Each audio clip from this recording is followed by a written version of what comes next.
Gary, thank you for talking to us. Before I ask you about the events of the 24th of June 1978, can you tell us a little bit about your early days of activism? I've been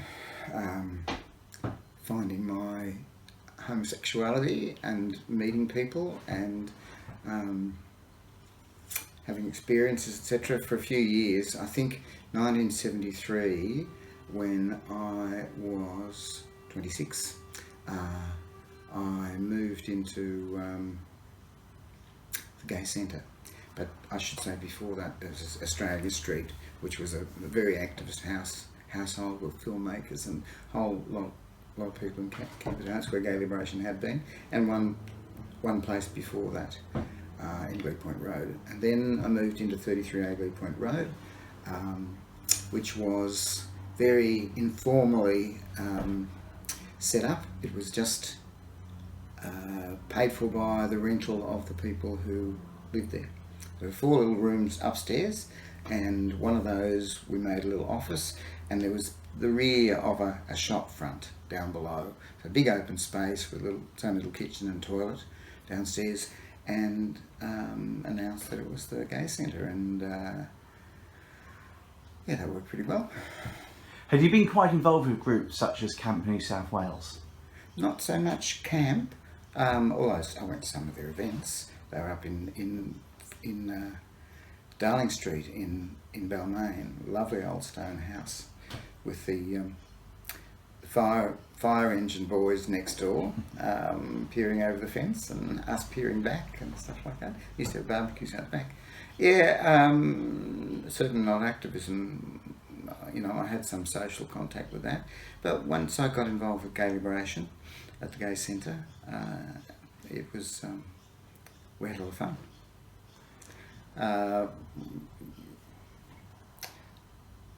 Going up the escalators at DJs, doing what were called zaps, just making our presence felt. So chanting at Christmas time, maybe 4 or 5 of us going up the escalators, ho, ho, homosexual, and emerging on each floor and then going up the next floor, etc. With all eyes upon us. Very, very juvenile in one way, but with good political intent, and no problem for that. We were escorted out by the time we got to 4th or 5th floor, but no worries.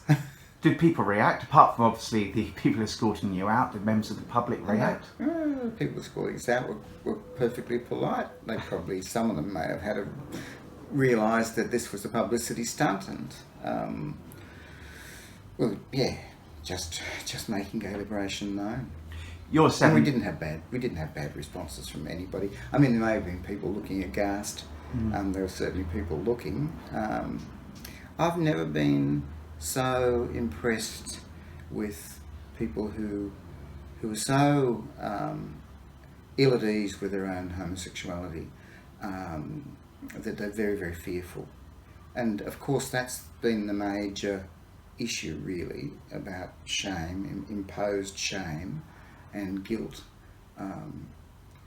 But not only did Gay Liberation give us an opportunity to feel okay about ourselves and assert that gay is good, gay is proud, gay is out, and gay is active,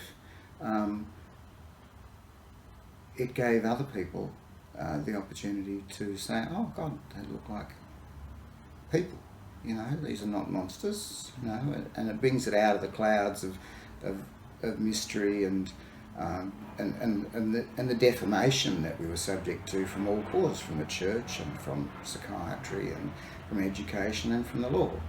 And people were sucked into that kind of thing. And at a human level, actually we found mainly okay. And I think that's what Gay Liberation did, really. We just confronted this strange situation where we were told, and others were told, that gay was bad. So did you feel at the time that people had a duty to come out? No, I've never been one for that. I mean, there have been debates about outing people, about forcing people out. I think that's very disreputable. I think it's very important that it be an individual decision, let people find their own way forward. You know, and of course, in whatever activism or area of life you like, you're going to come across people with authoritarian tendencies, and there's always, on left and right and in the middle, people who think they know best and want to boss you around. And bullying, I don't think, is a gay liberation value. One phrase I often hear repeated is the personal is the political. Women's movement, you know, this was in the context of the new left, who unfortunately weren't quite new enough, fighting against the Vietnam War, etc., and still having a lot of old-fashioned attitudes to women as being the cup of tea makers, etc., and not really engaged with the politics. And women, newly politicised, were of course able to say, our relationship is politics, you know, your attitude to women is politics. What is personal is political. And same issue, of course, for us. And in fact, feminism is the issue underlying, in my book. Part of the problem for gays coming out was, why are you letting down the male side? Why are you possibly letting yourself be fucked? You know, isn't this disgraceful, unmanly behaviour? And so it ties to feminism there. Moving forward to the 24th of June 1978, I think there were 3 events. There was a morning protest march, I think down George Street. Then there were a series of meetings at Paddington Town Hall, I think in the early afternoon. And then there was the night parade, which became the Mardi Gras, the Sydney Gay and Lesbian Mardi Gras we know today. What led you to get involved in those events? Oh, well, I would have heard, you know, there are lots of things in between. Lots of street demonstrations, you know, Penny Short, etc., who put a lesbian poem in a magazine when she was studying, etc. was before that. That was a big demonstration.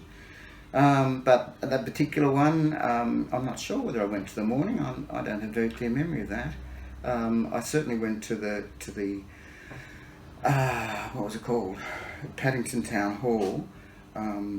Midday or so, there was something, you know, celebrating Stonewall, and it was addressed by the Attorney General of New South Wales.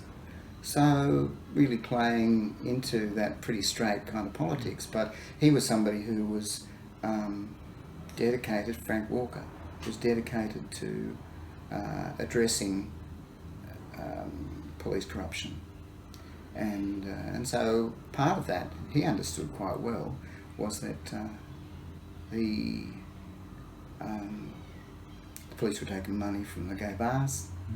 You know, we were suckers for paying more for drinks than we needed to. We needed safe refuge from the police enforcement of the law, let alone police abuse, illegal police abuse, and illegal abuse from lots of people who didn't know us as people, who didn't get gay liberation, who just were looking for somebody to put their foot on, because you know, throughout society, people commonly are status seeking. You know, they try to climb up and they try to stand on people down below. You see it all the time. You know, you see it in current politics. So I do go on, don't I? No, I'm fascinated. You mentioned the police taking bribes and money from the gay bars. Yeah. Did you find there was a big divide between the commercial side of gay life and the political side of gay life, or was there a crossover? Oh, well, it depends on for people, for ordinary everyday people, politics is probably not very interesting. Gay liberation was more about fun, and I think that as a movement, not as an organisation, but as a movement, got a lot of publicity, and you know, just the slogans about coming out, and gay is good, and gay pride, and things like that. They're really easy grabs for the media, and we were happy to be media hounds and get on the radio and do talkback. And so that drew ordinary people in who wouldn't have necessarily understood that this was politics. This was about us addressing a life issue. And there were a lot of people who were in organised left groups who had a very strong perception of a lot of the ills of society and a lot of the wicked things going on in the world, and politicised by the Vietnam War. So throughout society, and the women's movement, of course, was loud and clear by then. So lots of different ideas floating around. Certainly many of the political groups, the straighter political groups, saw an opportunity to be progressive and engage with the gay community and try and draw them in, but not necessarily a very easy task. Quite a challenge in some ways. Yeah. So was there a divide between the various different political groupings? There's very much an anarchist flavour to a lot of the gay liberation stuff. Not that there were many divisions there. That was never a really big problem until after a considerable success. Gay Pride in '73, when I was living at the Gay Centre, was practically nationwide. I don't know anything about Perth, but otherwise it was certainly Brisbane and Newcastle and Sydney and Melbourne and Adelaide. A week of events in '73, lots of playful stuff, theatre and drama and arrests and dancing in the streets. Were you ever arrested? I was arrested in '73. There were 15 or 18 or something. My boyfriend we had gone to Martin Place, and I think there was talk about laying a wreath for gay people killed. I'm not very clear about that, but anyway, he was accused by the police of having said, "We're fucking equal to you copper cunts," and that's what was said in court after he was arrested. And in fact, he was a very erudite editor of the national student paper, National U. Paul Foss was his name, and there's no way. He was a feminist. He was not going to call anybody a cunt, and he's certainly not going to claim equality with the police. And Ken, I can't remember his name. Davis? No. Ken. This is the head of the Council for Civil Liberties. Defended him in court, and he made this point to the judge, and the judge threw it out. He said the judge said the notion of a homosexual having principles, i.e. feminist principles, were laughable. That's what he said? Yes, wow. Yes, he did. I don't know if there's a court record. It'd be good to, if there were. Anyway, so he was found guilty. Were you punished in any way? No, I wasn't. I think they lost track of me or something. I can't remember. I don't think I wasn't fingerprinted. This is down in Phillip Street Cop Shop, which is now the Police Museum. And going back to the events of the 24th of June 1978, were you involved in organising that evening parade in any way? Not at all. Not at all. No, I was just came along and participated and was gutted. Should I tell the whole story? I'll take it bit by bit if that's okay. No, I wasn't arrested. I wasn't hurt. And this is way into the story really, because the first part of it was quite pleasant. So can I go back to the first part? Yeah. So, am I right in thinking it began in Taylor Square? Top Taylor Square. What sort of time and what sort of numbers are we talking? 10 or so, I think. Maybe took a while to gather. There was a lot of dissension in the ranks between the more political people, and some of those very political people like Lance Gowland, who still had a clear perspective on the need for it to be fun and to involve people. And perhaps people who didn't have a cut and dried political perspective on things.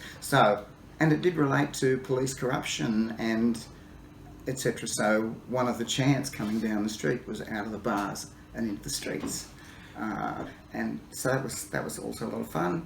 It was relatively low key compared to our modern Mardi Gras. A bit of dress up, a bit of dancing around, a bit of music, There was Ode to a Gym Teacher, which was kind of a lesbian song, just one float, just a tabletop truck, with one music, very plain really, a few banners. And Lance was driving that truck. Lance was driving that truck.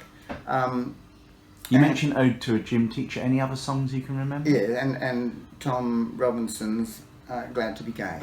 And I should mention that I had the good luck in '76 to be living in London in one of the gay centres, and one night we went along as part of a gay barrier between Tom Robinson playing in this suburban pub and playing Glad to be Gay, and some of the local clientele who weren't too impressed. So there was some aggro gays, and you know, there was splashing beer, and possibly there was talk of glasses being thrown, etc. But the night I was there, that didn't happen. But it was a lovely thing to do, and so they played his song Glad to be Gay as we were coming down Oxford Street. And as you went down Oxford Street, were the police bothering you in any way, harassing you? Not me, and I didn't see that. I did get towards the bottom. I got the idea that we were speeding up, etc., and I subsequently heard that the police were threatening Lance and trying to make him get it over and done with. We had a permit, but they were not interested in that, and they didn't like out of the bars and into the streets. And I'm sure those cops who were from the famously corrupt Darlinghurst cop shop knew that this was indirectly a go at them. We weren't, in a sense, I suppose, it was aimed at them. They may have taken it personally. It was going to affect their pockets, going to affect their power. So maybe they were shitty about that. When you were going down Oxford Street, you mentioned people were calling out of the bars and into the streets. Yeah. Did many people come out of the bars? Some. I didn't see hordes of people come out, but I know some did, and I saw some come out. People weren't used to that kind of carry on anyway, because people generally weren't politicised. I'm sure the word spread, well, when we were attacked later on by the police, the word spread right throughout the gay community. And in a dreadful sense, the police did us a favour by attacking us, because we got a lot of support. When you went on that parade, before all the problems with the police in King's Cross, did you go on that parade thinking it would be a carnival, or did you go as a protest? Or both? Well, I'm sure different people had different ideas. For me, it related to the corruption and the police. You know, it depends what's in your head. You know, I knew about those things. A lot of people didn't. A lot of people just took it for granted. Didn't notice that there were inflated prices. Didn't really think in terms of gay liberation or feminism or any of those political concepts. But, you know, it was just what was happening and just what you did. You know, we were lucky to have bars, etc. Because one of the debates I've seen lately is some people saying it was a carnival and others saying it was a protest. Yeah. Do you think it's more about individual perception? Oh, look, I think it's disappointing that people want to tug it back and forth like that. It was both. It was clearly both. And it was on Stonewall Day. It was related to the Stonewall riots in the United States. It was related to the march in the morning. I don't know why you would, you know, and it was differentiated. There was the morning, very ordinary political demonstration down George Street. Great. And then there was the explaining the issues at Paddington Town Hall, which was very well attended and even supported by the State Attorney General, Labor Attorney General. And then that. And of course, you know, I don't know what went on through, the police probably had a perspective, what's going on here, who this dead shit Frank Walker, who's giving us such a hard time and attacking the police power, undermining police power, addressing these poofters, what's going on here? And then we do this, start dancing in the street and chanting like that. Some of those people would have been very conservative and very angry. And I don't know how that played out within the force. I'd love to know. I have heard tell that there were cops present on that night who were so frightened by what happened, by the anti-gay mob attack on us by their colleagues. I heard a story of one cop leaving the force in fear and dismay, and I don't know who that was. I wish we knew. It'd be really great if you could come forward and talk. You mentioned the permit. Do you know what the permit covered exactly? No, I have heard people talk about it. I'm not sure whether it covered the understanding. Our understanding was that we were just going to go down to Hyde Park, park there, music on the back of the truck, maybe a bit of talk from the back of the thing, maybe a little bit of bopping on the footpath or in the park or whatever. I'm not sure what it said. I've heard people describe it, but I haven't seen it. I don't know if it exists anymore. But there was certainly the police were perfectly cooperative. It was obviously had permit, but when we got there, they decided they'd had enough and they weren't going to let us stay there, and they tried to arrest Lance, and there was a tug of war between. I remember largely a lesbian group holding on to one end of Lance and the cops on the other end, and some very determined dykes there. Who won? Who won? So he got away, got off scot-free.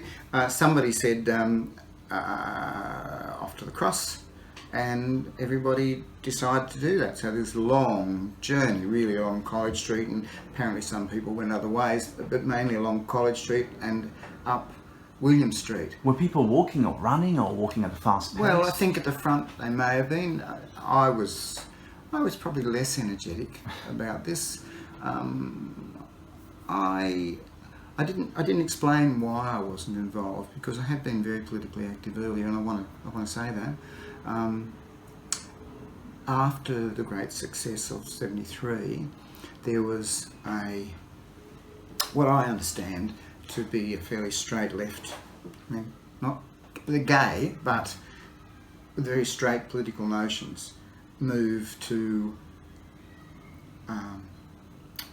change the way gay liberation was organised, and they wanted to rename it, and they wanted to structure the number of meetings, and they didn't like the fact that it was just this kind of laissez-faire mob who had bought this place and who were paying the rent, and they labelled an unjust accusation. There was a meeting called "What's Wrong with Gay Liberation?"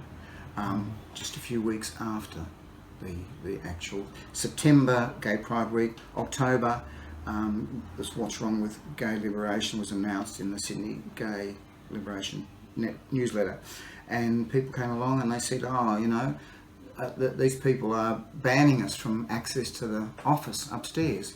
That was after 8:30 at night, when our little bedrooms were up there, and we just wanted, we were paying all the rent.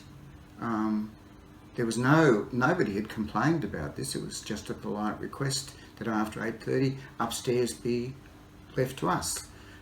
All the rest of the time, everybody had access to that office. So I think that was a dirty deal to discredit us, and I was mortified. And it was said that never again would there be a gay centre where people lived, because this was really putting a lot of shit on us, because we just had this wonderful success. Not that it was just organised by us; it was a huge number of people. It was not organised. It was people contributing, and to my mind, a great success for really informal organisation without the need for a whole lot of structure and direction and etc. So, but some people don't like that kind of thing. They want it cut and dried, and they want authority. So anyway, so that's what happened, and that's why I was really heartbroken about the gay movement and what had happened to it. And in fact, it was a terrible lull. You didn't feel it had been broken? No, that's exaggerated. But I was very disappointed, So I wasn't very politically active for a while. Do you think by the 24th of June 1978 it had started to recover, or it had recovered? Well, I was still very involved with the fourth homosexual conference. That was National Homosexual Conference, which was at Paddington Town Hall a few weeks later, a couple of weeks. I'm not sure how much later it was, but very soon after the Mardi Gras.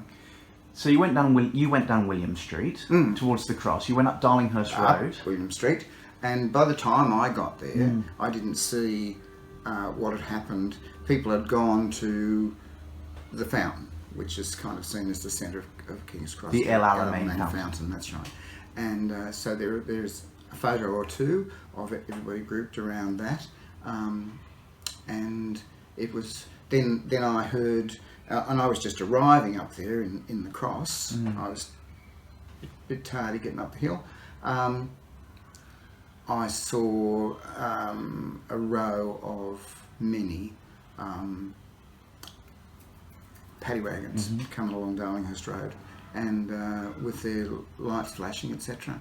And they pulled up, and it was just out of the trucks and into the crowd, and brutally grabbing people. And it was planned. It was all planned from above, and no discussion. Just grab whoever they wanted, fling them headfirst into the back of paddy wagons, and I have a very clear image of cops slamming the doors, paddy wagon doors, these big steel doors, on people's legs. I really copped out in that. I mean, there's wonderful photos of various people fighting back. I mean, they hadn't initiated any of this. They were fighting back against what was effectively a police riot. But I was just overcome and stunned, and I just looked at it, and spaced out. Really, it was a real failure of something on my part. You've hinted on my next question. Was it a riot? Oh, it turned into a real riot. Well, I was in the cross, which was home territory for us as outlaws. A lot of people really regretted gay liberation because they had felt at home as outlaws, as covert, as part of this outlaw culture, which does have an Australian kind of ring to it, Yeah. You talk about the police brutality. Before we got to the cross, as you were going down William Street, and before the police started attacking people, what was your mood and the general mood like? Was it one of excitement, one of celebration? Was it one of anger? Oh, I think it was one of confusion, really, because we didn't know why this had suddenly happened. We're having this very relatively low-key event, actually. It was fun, and there was the out of the bars, and there were a few people coming out, but it was basically just a wander down the road in Taylor Square, and we weren't very sure of ourselves, and it was such a mix of people anyway. But as you've been going up William Street after what happened in Hyde Park... Well, it was just a bedraggled crew, I think. Some people were really gung-ho and excited and angry, and I don't think there's much in the way of leadership except up the hill and get back to familiar territory in the cross near the Rex Hotel and so on. And it was actually clearly beginning to disperse by the time I arrived. People just wandering away from the edges of the crowd. But then the police came in.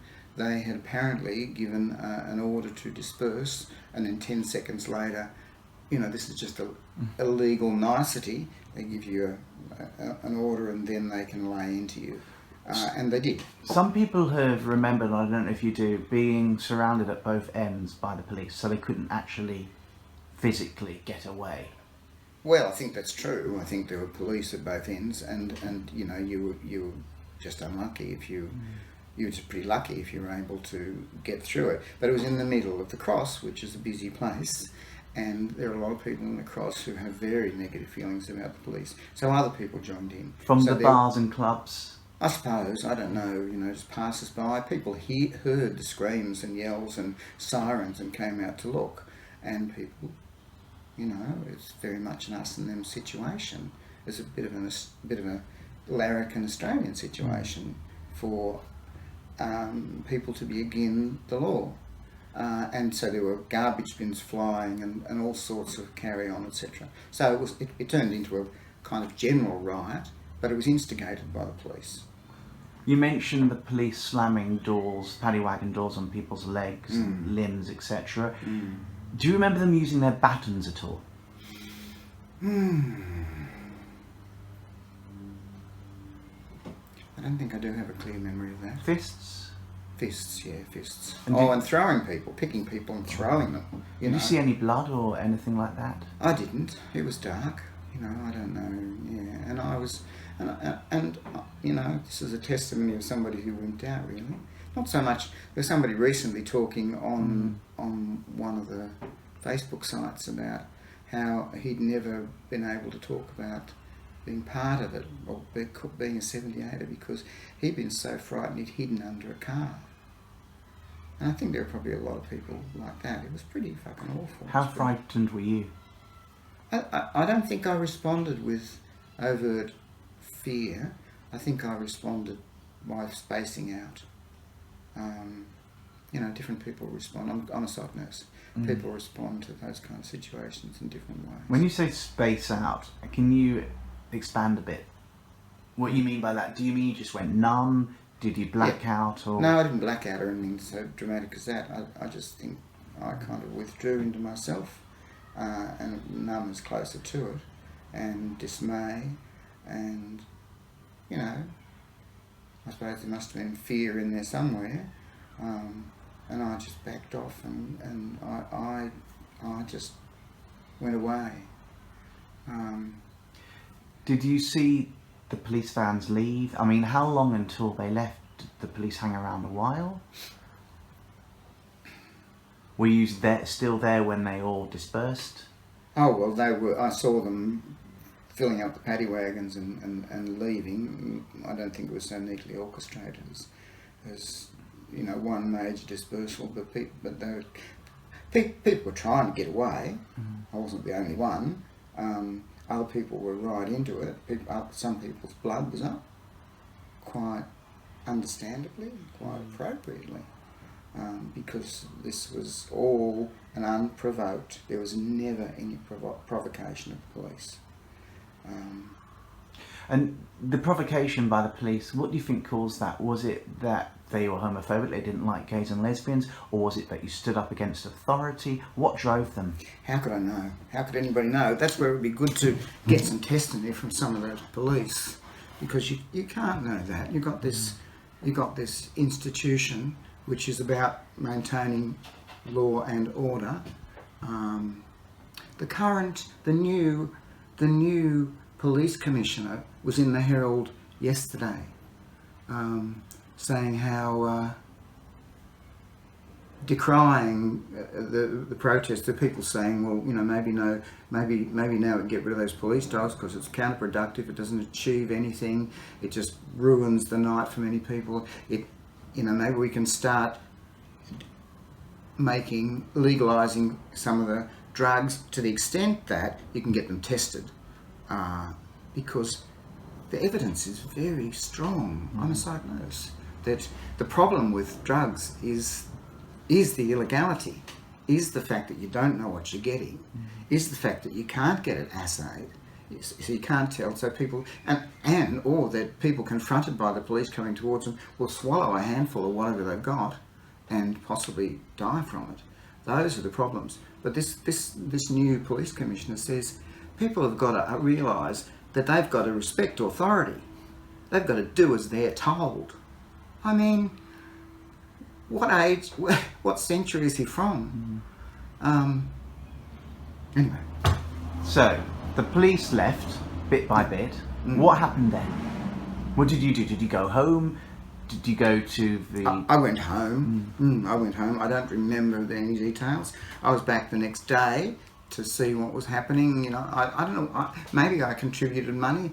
I had some idea that, you know, there was some organisation, etc. But I think I was probably desperately distressed.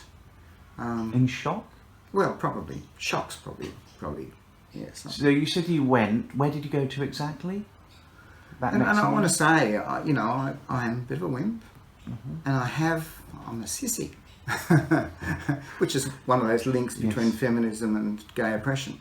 And working at Caritas, next to Darlinghurst Police Station. What was Caritas? Caritas is a psych unit at St Vincent's Hospital, a detached unit. It's been demolished now.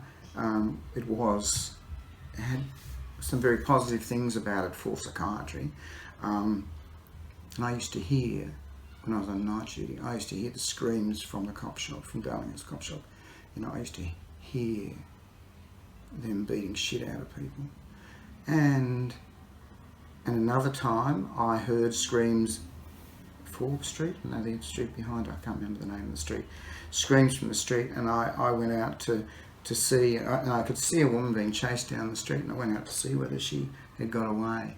And these blokes, I thought that was all over and done with. A couple of blokes come across the road and beat shit out of me. So I had an experience and fear from that former experience, and a couple of years before. So you went to the jail where they were being held. Was that I think you've told me, was that Darlinghurst? Cop shop. The cop shop. Much a jail. And there was a crowd of people outside. Do you know how many? Oh, there's lots of photos of a lot of people. I don't know, probably 100 or 200. Were people chanting? Yes. Yeah, well, of course, you know, and they had been all night long, I think. Do you remember any of the chants? Stop police attacks on gays, women and blacks. Apparently some of the people who'd been locked up have said to me that they could hear the chants from outside. How long were you there for? Me personally? Yes. I can't say. I think I was in La La Land for a good deal of those days. You know, I wasn't the kind of person who was able to be very active and effective in collecting money and so on. It's great that there is a huge range of people involved, and there are there was a solicitor or two who, you know, knew the law, and there was Jim Walker, the doctor, who demanded entry to see Peter Murphy, who'd been particularly badly treated and wounded. So, you know, and there was wonderful, you know, it's an easy way of finding solidarity to be attacked, you know, and that's where that kind of black and white thing comes in, and it's, in one sense, it pointed up the problem that a lot of us needed to address, and it developed a lot of gay solidarity, and it developed the gay community. Were you involved in any of the charges or any of the court cases? No. 'Cause I think I certainly went along to the court, not so much involved in the court case. I was in the crowd outside the Central Street Court in Goulburn, is it, or Liverpool, where there was a phalanx of police blocking access, and a solicitor came out and said the chief magistrate, or whatever he was, had ordered that we be allowed access to the court. The police were not having this, and the police defied the court, apparently. This was written up in the press at the time, maybe in the national, I can't remember that. It was written up at the time, and in those days, the police could get away with defying the court. It's again one of those things about defying the parliament, defying the government, defying the court, because they were the successors of perhaps of the Rum Corps, who you know, a big part of Sydney's culture and history, who could just do as they pleased to their own advantage in the colony. When the charges had taken place, do you remember if there were any politicians or well-known people who got behind them? publicly, like you sometimes hear about campaigns now, and there'll be somebody who's in the public eye who will go and back the campaign to release somebody or to drop charges. Was there anything like that back then? Do you remember? And my history's not that good. It was fought for a very long time, and it's a long time ago. The only person who didn't end up getting his name cleared, I think, was Peter Murphy. But were there any celebrities or politicians who backed the campaign? No, I couldn't tell you. I don't. It's not in my memory. So looking back all these years later, almost 40 years later, how do you feel about that night? Has your perspective changed in any way? Oh.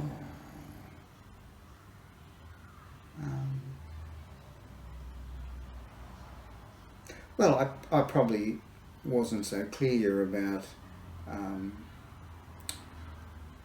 its long-term effect. I mean, I didn't realise then that the gay community was going to coalesce and be organised and support Mardi Gras and, you know, its ongoing presence, etc., year after year after year.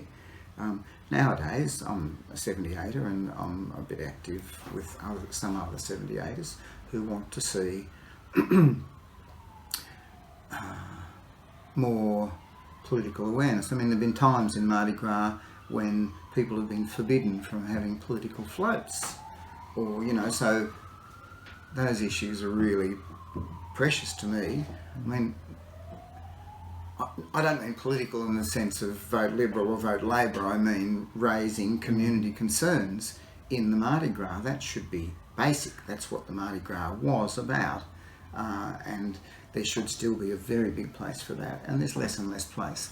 But, you know, even the ANZ Bank, who it's nice to hate for some of their absurdities, their teller machines dressed up as gay and all this kind of stuff. But there's also some very positive stuff there. Everything is mixed. Nothing is neat and cut and dried. And their recent TV campaign with the Hold Tight campaign, holding hands, etc., that's quite lovely. But what I'm getting at, and that's really interesting too and fascinating to hear, what I'm getting at is your perspective of that first parade. Has it changed? Has the hurt, has the anger, has the upset subsided in any way? Oh yes, I'm well over it. In some ways, in many ways. I mean, you probably hear a little bit of energy in my voice when I was talking about that kind of stuff. It was only recently, really, maybe 3 or 4 years ago, that Pride History Group had a Stonewall event upstairs at the Stonewall Hotel, where one of the bar owners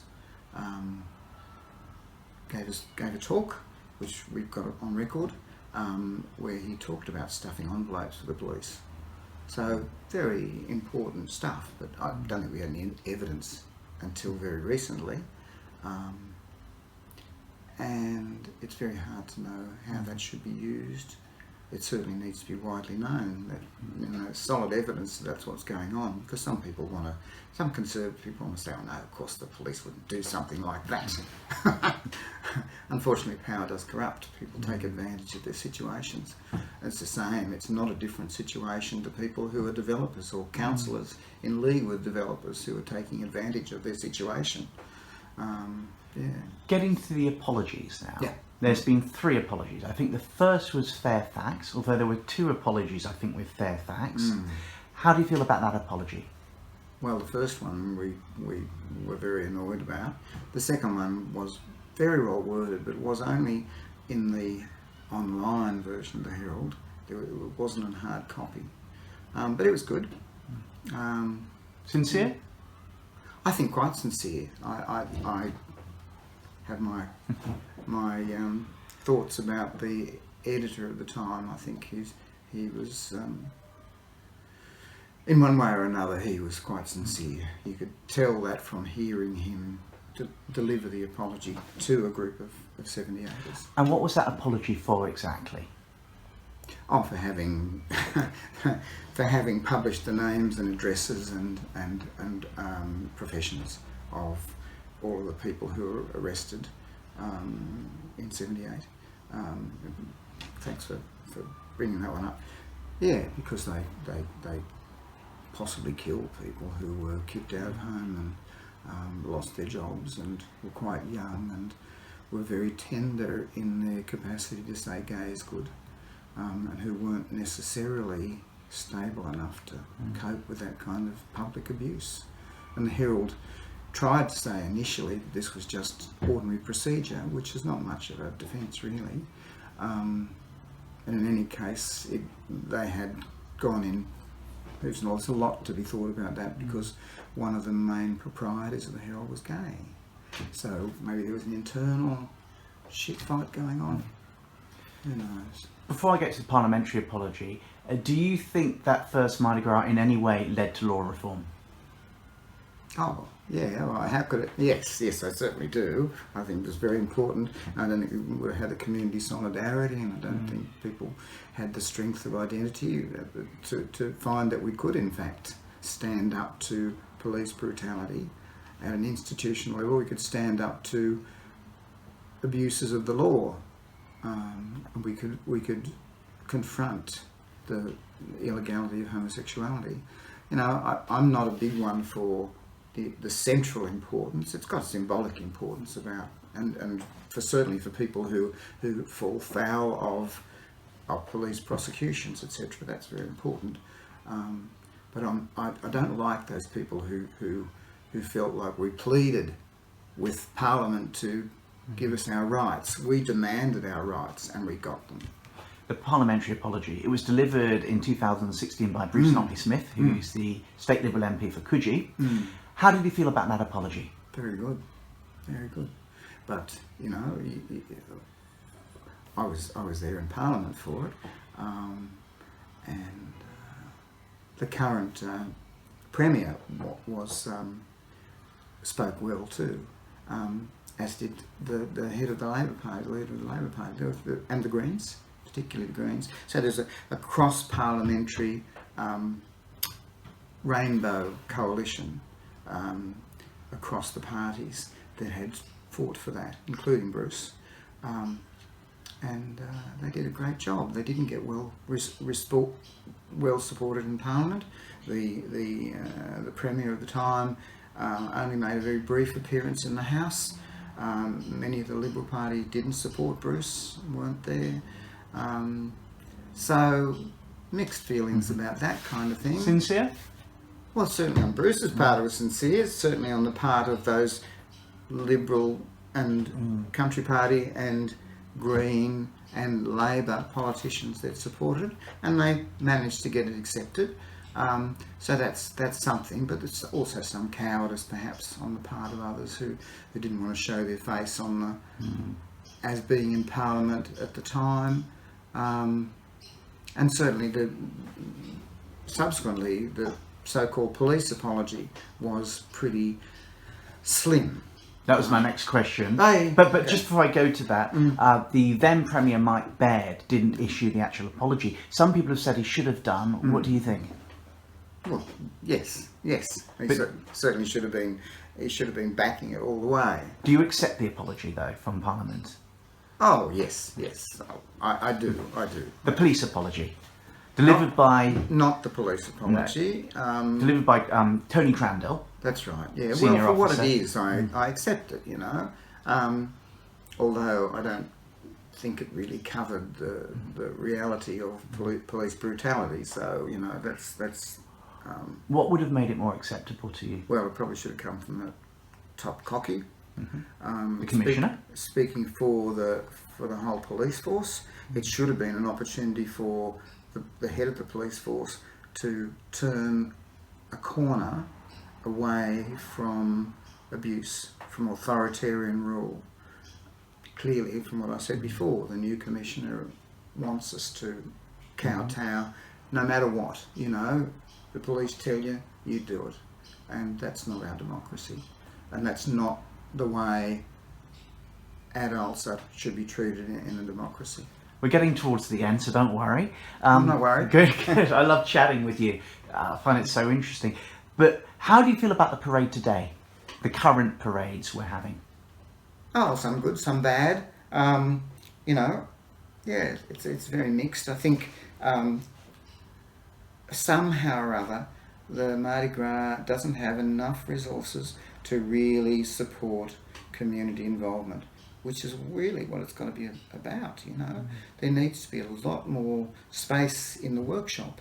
The 78ers, year before last, were forbidden access to the workshop, to the Mardi Gras workshop, to do something. You know, we'd already been given some pride of place in our two-story, our double-decker bus, but somehow or other we were told by Mardi Gras that we were not going to be given the phone number or address of the workshop, the Mardi Gras workshop, and all we wanted to do was a couple of days to paint a banner for the front of the bus.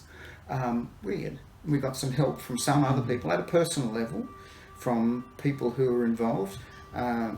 Nick Henderson in particular, from the Australian Lesbian and Gay Archives, who had really resourced the Mardi Gras workshop and knew people there, simply rang them up and said, what's going on here? And they didn't know anything about that, and so we just turned up and everything was fine.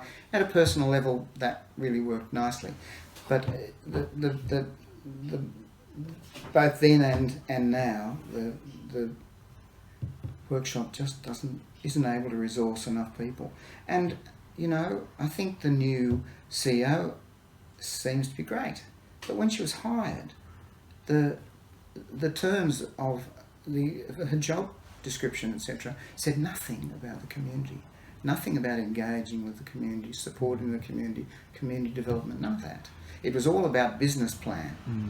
You know, I understand that, you know, you've got to be pretty sensible and hard-headed about business plans and that kind of thing. But the people, unfortunately, who seem to be making the running within the board seem to be very business-focused, and to forget about including the community. Because that's been the big issue.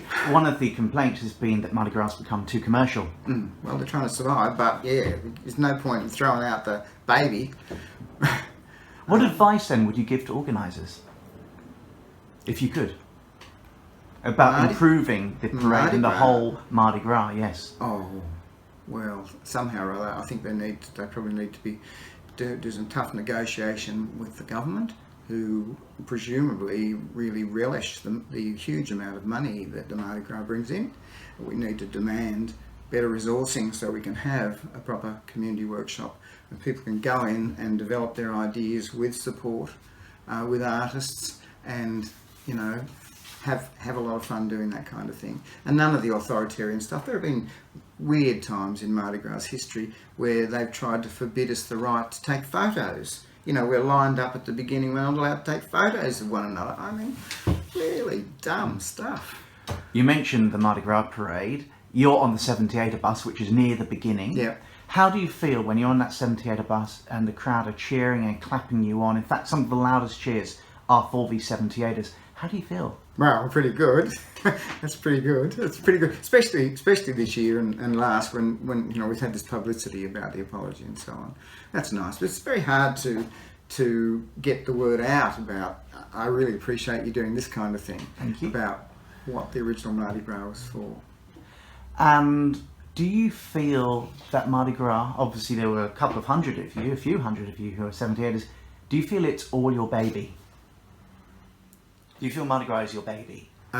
You gave birth to it, or do you feel it's developed and there's other people who've given birth to it since? I.e. the changing of identity, phases? I think that kind of nuclear family analogy is probably... I think it's got many parents. And that's a wonderful thing. I think it's the coming together and the flowing around one another and firing off one another that really speaks to community creativity. And I think that's one of the things that's really sadly missing in our working lives and in our lives in general, and just in terms of just looking at the suicide rates and drug abuse rates. I mean, I'm not in any sense against using drugs. I think, you know, there are issues, etc. But it's not the only way that we should be able to free ourselves enough to experience some joy, and that's really a core issue. I just hope that we could realise that and really resource something that gives people an opportunity to get in touch with their creativity. A couple more questions. All right. You talked about gay liberation. Often the message we now have at Mardi Gras is about creating equality or marriage equality, issues such as that. Do you think that contradicts liberation, or it can work alongside it, or liberation is part of it, or they're part of each other? I think liberation is probably people saying what they want, and I wouldn't be pursuing monogamous marriage. That's far from the kind of ethics of early gay liberation. It's partly that gay liberation or the movement has become so wide and drawn in so many people that many of those people do have fairly orthodox values and see no problem with the way their parents' lives were, etc. Whereas earlier on, perhaps we were more distant and wanted to do things very differently to our parents. What advice do you have for the young activists of today, if you have any? Oh, I don't think advice is very helpful. I think engagement is much more useful. I think you should feel free to, what can I say? The Pride History Group, Sydney's Pride History Group, and the small organisation around the 78ers would like to engage more with young people. So we're maybe, I should be a guilt. I'd say Facebook. If you look up Pride History Group, if you want to get in touch with older people who've had some experience, we're not all older people, but we're talking recently about the importance of relating to younger people. So if you want to engage rather than getting advice, but just get a feel for what older people at those times thought were important and what their experiences were, and make up your own mind about how that relates to you. What advice would you have for the younger Gary of 1978? I think it's great that you went for it the way you did, younger Gary. I had a whale of a time, and we confronted many of the social issues that stand in the way of better lives. Partly it seemed to me that was for a straight mindset within some of my comrades who had more conservative notions about how we should organise ourselves that kind of did stamp on my creativity and held me back for a while. But to the extent that I was able to go for it, that's great. Believe in yourself and follow your heart and find other people to engage with. Before I ask my final question, there was a question I meant to ask earlier when we did the police apology. How do you feel about the police, and I've asked everybody else, how do you feel about the police marching in Mardi Gras? I wish they weren't in uniform. I wish it were more explicit what they were doing there. Without a police apology, it's not very welcome for me. And I know a lot of people find it pretty hard. Yes, it's not right that they should be marching without a formal police apology for what was done. Do you think there could be a formal police apology? Now we have a new commissioner and we're heading to the 40th anniversary. I'd like to think so, but from what he said in his early addresses about the need for if everybody just submits to authority, then everything will be okay. I don't believe that. One more question. Yeah. What are your hopes for the future of Mardi Gras? Oh, that people's good spirits will win out. That it won't be swallowed up by commercial pursuit of profit. All those things, of course, have got to happen, and it's a heavy burden to have to work in finances and so on, but it can easily subvert what's really precious, which is people's enthusiasm. Gary, thank you very much. Okay, you're welcome.